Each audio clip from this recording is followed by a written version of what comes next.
रात का समय था और सड़क पर फैली धुंध किसी रहस्य की तरह धीरे धीरे रेंग रही थी। हवा में एक अजीब सी ठंडक थी, जैसे कोई अंधी सी चीज पास आ रही हो। कार की हेडलाइट्स उस वीरान रास्ते को चीरती हुई आगे बढ़ रही थीं और अंदर बैठा अर्जुन बार बार रियर व्यू मिरर में देख रहा था। उसे ऐसा लग रहा था जैसे कोई उसका पीछा कर रहा हो, जबकि पीछे सिर्फ खाली अंधेरा था। तभी अचानक सड़क के किनारे उसे एक लड़की दिखाई दी, लाल जोड़े में सिर झुकाए खड़ी हुई। अर्जुन का दिल एक पल के लिए रुक सा गया। उसने ब्रेक लगाया, लेकिन जैसे ही कार रुकी वो लड़की गायब हो चुकी थी। सिर्फ हवा चल रही थी और दूर कहीं से किसी के रोने की धीमी आवाज आ रही थी। अर्जुन शहर से अपने गांव लौट रहा था, एक ऐसा गांव जिसे उसने बचपन में छोड़ दिया था। कई सालों बाद वो वापस जा रहा था, क्योंकि उसके दादा की मौत हो गई थी और घर अब खाली पड़ा था। गांव का नाम ही लोगों के बीच डर का कारण बन चुका था।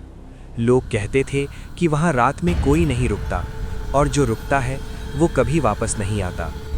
अर्जुन इन बातों पर विश्वास नहीं करता था, लेकिन आज उस सुनसान रास्ते पर खड़ा होकर उसे खुद पर भी शक होने लगा था। जब वो गांव के पास पहुंचा तो चारों तरफ अजीब सन्नाटा था। घर पुराने और टूटे हुए दिख रहे थे, जैसे वर्षों से किसी ने उनमें कदम नहीं रखा हो। हवा में धूल और नमी की गंध थी। अर्जुन ने अपनी कार पुराने घर के सामने रोकी और बाहर निकला। दरवाज़ा खुद ही हल्का सा खुला हुआ था, जैसे कोई उसका इंतज़ार कर रहा हो। उसने धीरे से दरवाज़ा खोला और अंदर कदम रखा। घर के अंदर अंधेरा था, लेकिन दीवारों पर लटकी पुरानी तस्वीरें हल्की चांदनी में साफ दिख रही थीं। अचानक उसकी नज़र एक तस्वीर पर पड़ी, जिसमें एक लड़की लाल जोड़े में खड़ी थी। उसका चेहरा धुंधला था, लेकिन आंखें जैसे अर्जुन को घूर रही थीं। तभी पीछे से किसी के चलने की आवाज़ आई। अर्जुन ने मुड़कर देखा, लेकिन वहां कोई नहीं था। उसने खुद को समझाया कि ये सिर्फ उसका वहम है, और वो ऊपर अपने कमरे की तरफ बढ़ गया। जैसे ही उसने दरवाज़ा खोला, उसे ठंडी हवा का झोंका महसूस हुआ।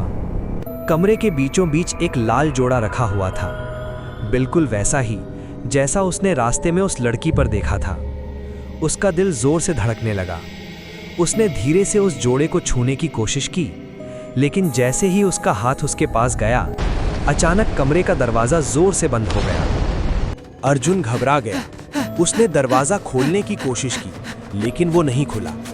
तभी पीछे से एक धीमी आवाज़ आई, वापस आ गए। अर्जुन ने कांपते हुए पीछे देखा। वही लड़की लाल जोड़े में उसके ठीक पीछे खड़ी थी। उसका चेहरा अब साफ दिख रहा था, लेकिन उसकी आंखों में कोई जीवन नहीं था, सिर्फ खालीपन। अर्जुन ने हिम्मत जुटाकर पूछा, तुम कौन हो? लड़की ने हल्की मुस्कान के साथ कहा, मैं वही हूँ जिसे इस गांव ने मार दिया, और अब यह गांव किसी को जाने नहीं देता। अर्जुन का दिमाग काम करना बंद कर चुका था। उसने भागने की कोशिश की, लेकिन उसके पैर जैसे जमीन में जकड़ गए थे। लड़की धीरे धीरे उसकी तरफ बढ़ रही थी। हर कदम के साथ कमरे की हवा और ठंडी होती जा रही थी। अचानक अर्जुन को अपने दादा की बातें याद आईं। उन्होंने कभी इस गांव के बारे में कुछ बताने की कोशिश की थी, लेकिन अर्जुन ने ध्यान नहीं दिया था। अब उसे समझ आ रहा था कि वो गलती कर चुका है। लड़की ने अपना हाथ अर्जुन की तरफ बढ़ाया। उसका हाथ बर्फ की तरह ठंडा था। जैसे ही उसने अर्जुन को छुआ, उसके दिमाग में अजीब अजीब दृश्य आने लगे। उसने देखा कि सालों पहले इस गांव में एक शादी हो रही थी। वही लड़की लाल जोड़े में खुश थी, लेकिन अचानक गांव के लोगों ने उस पर इल्जाम लगाया कि वो अपशगुन है। उन्होंने उसे जिंदा जला दिया। अर्जुन चिल्ला उठा, नहीं, यह सच नहीं हो सकता। लड़की की आंखों में अब गुस्सा था। उन्होंने मुझे मारा, और अब मैं किसी को नहीं छोड़ती। कमरे की दीवारें कांपने लगी। खिड़कियां अपने आप खुलने और बंद होने लगी। अर्जुन ने पूरी ताकत लगाकर खुद को छुड़ाया और दरवाजे की तरफ दौड़ा। इस बार दरवाजा खुल गया और वो सीढ़ियों से नीचे भागा।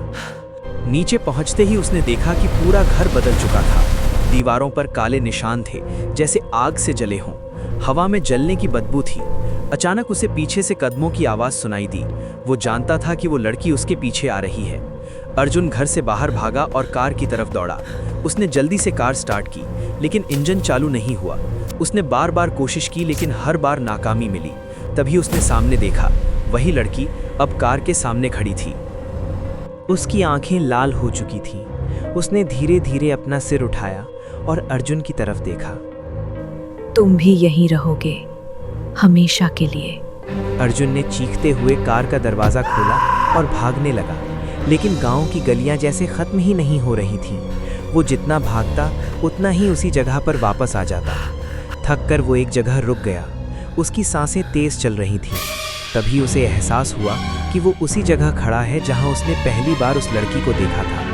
धीरे धीरे धुंध छटने लगी और सामने वही लड़की दिखाई दी। इस बार वो शांत थी। उसने धीरे से कहा, अब तुम समझ चुके हो, यहाँ से कोई नहीं जाता। अर्जुन ने आखिरी बार भागने की कोशिश की, लेकिन उसके पैर अब हिल नहीं रहे थे। उसे लगा जैसे ज़मीन उसे अपने अंदर खींच रही है। उसकी आंखों के सामने अंधेरा छाने लगा। आखिरी चीज़ जो उसने देखी वो उस लड़की की मुस्कान थी, जो अब और भी डरावनी हो चुकी थी। लेकिन कहानी यहीं ख़त्म नहीं हुई। अर्जुन ने खुद को एक अजीब जगह पर पाया। चारों तरफ धुंध थी और ज़मीन ठंडी और नम थी। उसने उठने की कोशिश की, लेकिन उसे एहसास हुआ कि उसका शरीर पहले जैसा नहीं रहा, जैसे वो हल्का हो गया हो, जैसे वो अब इंसान नहीं रहा। उसने सामने देखा, वही लड़की खड़ी थी, लेकिन इस बार उसके साथ और भी परछाइयाँ थीं। अलग अलग लोग, अलग अलग चेहरे, लेकिन सबकी आंखों में वही खालीपन था। लड़की ने मुस्कुराकर कहा, अब तुम भी हमारे जैसे हो। अर्जुन ने घबराकर अपने हाथों को देखा। उसका शरीर धीरे धीरे धुंध में बदल रहा था। उसे समझ आ गया कि वो अब जिंदा नहीं है। नहीं, मुझे जाने दो। अर्जुन ने चीखते हुए कहा, लेकिन उसकी आवाज जैसे हवा में खो गई। लड़की उसके करीब आई और धीरे से बोली, हम सब भी कभी यही कहते थे, अब भी यही हमारा घर है। अचानक अर्जुन को दूर से किसी गाड़ी की आवाज सुनाई दी। उसने देखा कि सड़क पर एक और कार आ रही है। लड़की ने उसकी तरफ देखा और कहा, अब तुम्हारी बारी है। अर्जुन ने देखा कि कार धीरे धीरे रुक रही है। उसमें एक आदमी बैठा था, जो बिल्कुल वैसे ही डर के साथ इधर उधर देख रहा था, जैसे अर्जुन कुछ समय पहले देख रहा था। अर्जुन समझ गया कि अब क्या होने वाला है। उसके अंदर एक अजीब सी इच्छा जागी, जैसे वो उस आदमी को रोकना चाहता था, उसे चेतावनी देना चाहता था, लेकिन उसके होंठ नहीं हिल रहे थे। लड़की ने धीरे से उसका हाथ पकड़ा और उसे सड़क की तरफ ले गई। चलो उसे बुलाते हैं।